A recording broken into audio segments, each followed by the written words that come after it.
दोस्तों आज अपने संविधान की महत्वपूर्ण जो ट्रिक है, महत्वपूर्ण संविधान संशोधन है, उनको पढ़ेंगे। 10-15 संविधान संशोधन के अपने जो ट्रिक है उनको पढ़ेंगे। और आप लोग क्या करेंगे, जो नोटबुक है वो नोटबुक लेकर बैठेंगे और जितने मैं आपको महत्वपूर्ण संविधान संशोधन बताऊं उनको आप टिक कर लेंगे, ठीक है, उनको लिख लेंगे। आपको यही याद करना है, एग्जाम की दृष्टि से सबसे महत्वपूर्ण, बाकी आपको पूरी संविधान संशोधन याद नहीं करने। सबसे पहले प्रथम संविधान संशोधन अधिनियम। देखो, प्रथम संविधान संशोधन अधिनियम 1951 में हुआ। पहला क्वेश्चन आप नोट करेंगे, प्रथम संविधान संशोधन 1951। इसमें क्या हुआ कि संविधान में नवी अनुसूची जोड़ी गई और नवी अनुसूची जोड़कर जो भू संपत्ति अधिग्रहण है इसके बारे में कुछ प्रावधान थे। तो प्रथम संविधान संशोधन 1951 और भूमि का भू संपत्ति अधिग्रहण के बारे में कुछ प्रावधान है। जैसे अब इसको कैसे याद करेंगे, जैसे मैं आपको बताऊं, मैं किसी के बारे में कहूँ या आप लोग किसी के बारे में कहेंगे भाई उसकी संपत्ति का अधिग्रहण करो, तो आप क्या कहेंगे, नो, मुझे नहीं चाहिए, नो। तो नवी अनुसूची और प्रथम संविधान संशोधन 1951। सेकंड ज़्यादा महत्वपूर्ण नहीं, सेकंड में जो आपका ये है 1951 की जनगणना के आधार पर लोकसभा में प्रतिनिधित्व को सुनिश्चित किया गया। तीसरा भी ज़्यादा महत्वपूर्ण, चौथा, पांचवा ज़्यादा इंपॉर्टेंट नहीं, छठा, सातवां, सीधे हम सातवीं पे आएंगे।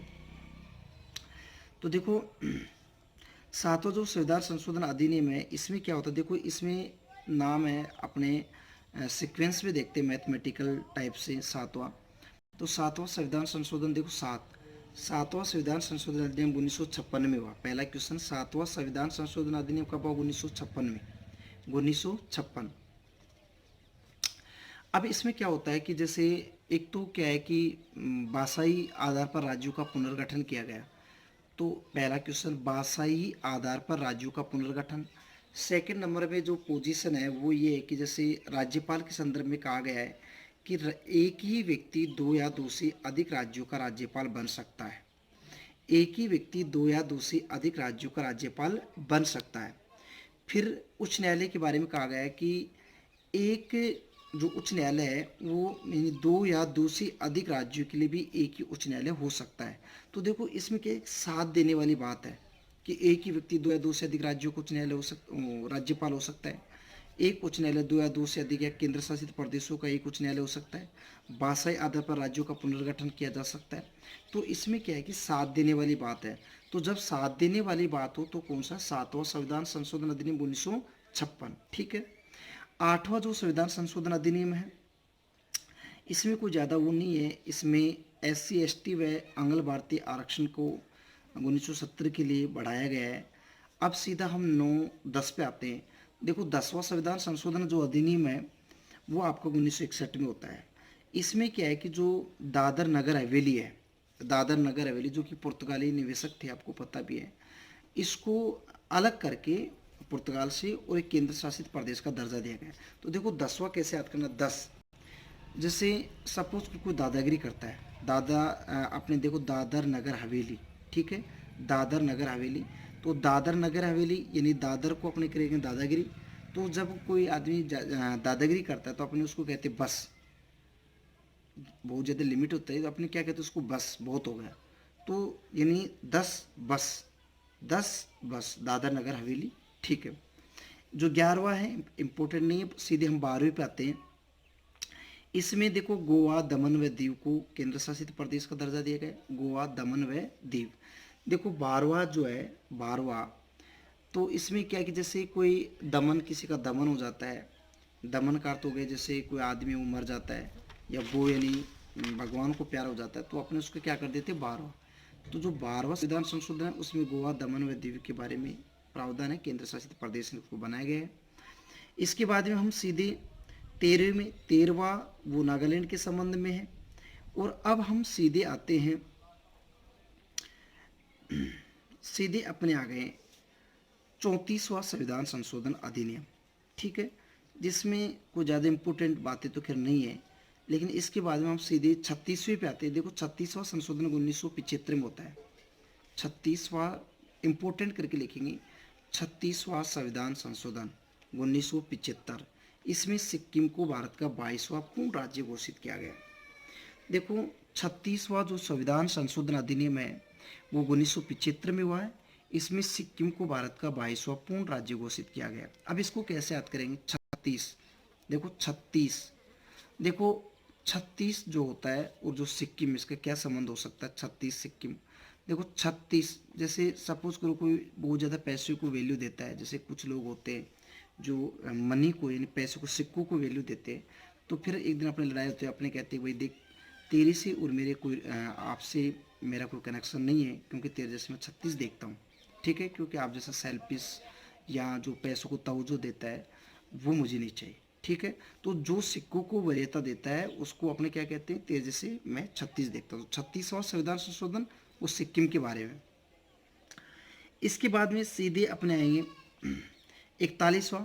तो 41वां जो संविधान संशोधन, इसमें क्या है कि जो लोक सेवा आयोग के जो सदस्य हैं, जैसे आप लोक सेवा आयोग पीसीएस अपने जैसे आरएस आरपीएससी है, तो इसमें जो सदस्य की सीमा है वो 60 वर्ष से बढ़ाकर 62 कर दी गई। और यूपीएससी जो है, जो कि आपके आईएएस के एग्ज़ाम कंडक्ट कराता है, उसकी 65, ठीक है।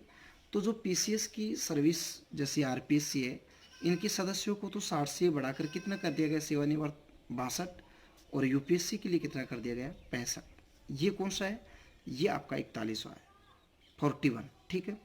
सबसे महत्वपूर्ण जो आप लिखेंगी वो लिखेंगी 42वां संविधान संशोधन अधिनियम 1976। नोट करेंगे, वेरी मोस्ट करेंगे, ठीक है।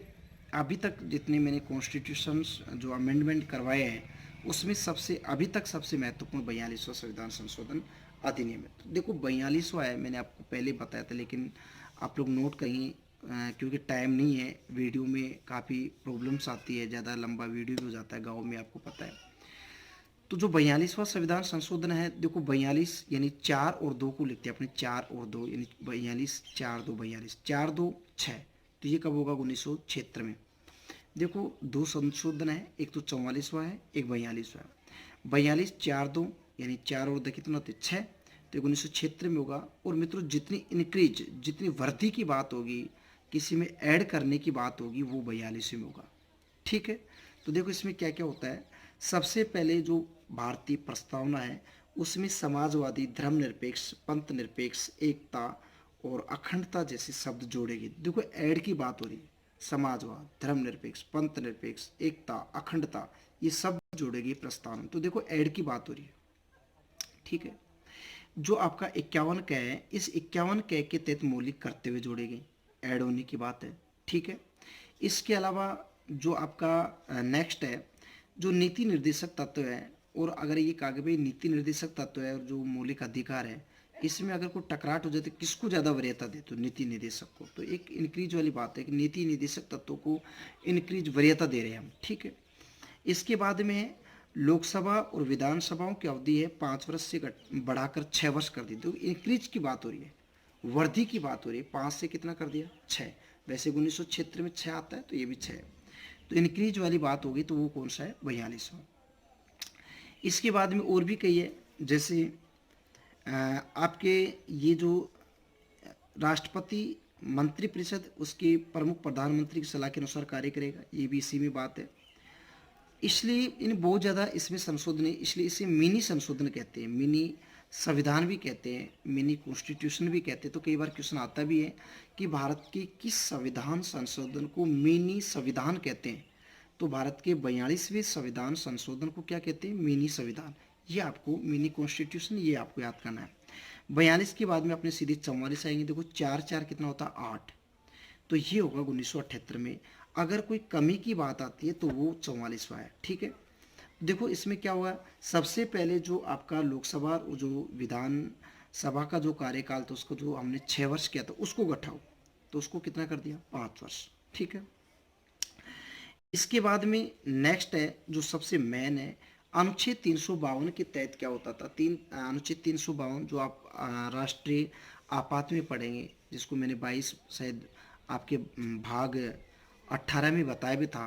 ठहर नहीं ठहरेंगे क्योंकि यहाँ पे आपात लगा हुआ है, ऐसा मैंने ट्रिकी भी बनाया था। तो जो भाग 18 में जो आपात है, आपातकालीन उपबंध, उसमें एक आपातकालीन उपबंध है जिसे अपने बोलते हैं मतलब जिसे अपने 352 वाला बोलते हैं, जिसे अपने राष्ट्रीय आपात कहते हैं, ठीक है। एक राष्ट्रपति शासन होता है, एक जो कि 356 में एक वित्तीय आपात होता है जो कि 360 में।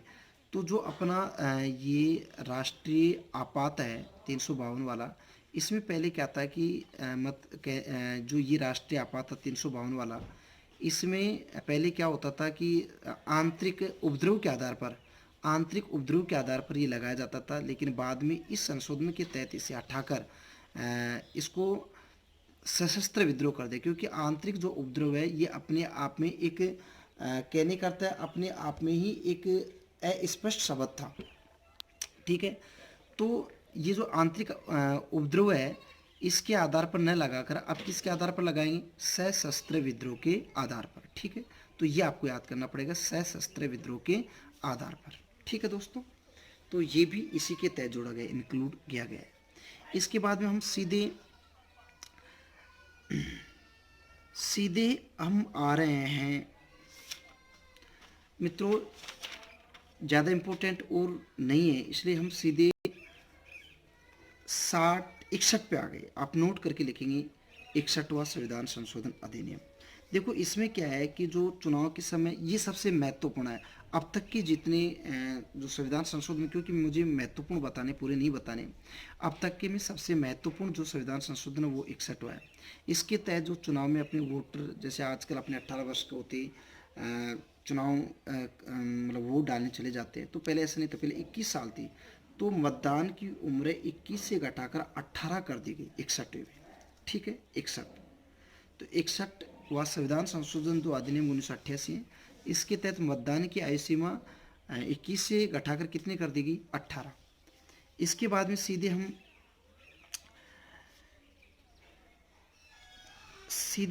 69 पे आ गए। ये भी बहुत महत्वपूर्ण है, आप नोट करके लिखेंगे 69वां संविधान संशोधन अधिनियम। देखो 69वां संविधान संशोधन जो अधिनियम है, इसमें क्या होता है कि जो दिल्ली है, इस दिल्ली को राष्ट्रीय राजधानी क्षेत्र घोषित किया गया और 17 सदस्यीय विधानसभा, 7 सदस्यीय मंत्रिपरिषद का उपबंध किया गया। तो ये क्वेश्चन मैंने एग्जाम दी है, चाहे वो एसएससी की हो, चाहे कई एग्जाम्स हो, चाहे एसआई की हो, चाहे आरएस की, आईएएस की, इसमें कई बार पूछा गया है कि जो दिल्ली है, दिल्ली जो एक राष्ट्रीय राजधानी क्षेत्र, कौन सा संविधान संशोधन, तो ये आपका 69 है, 6-9। तो अपने कैसे याद करेंगे कि मैं दिल्ली कमाने जाता हूँ, मैं सुबह 6 बजे जाता हूँ दिल्ली कमाने, शाम को 9 बजे आता हूँ, तो 69। ठीक है, 69 संविधान संशोधन।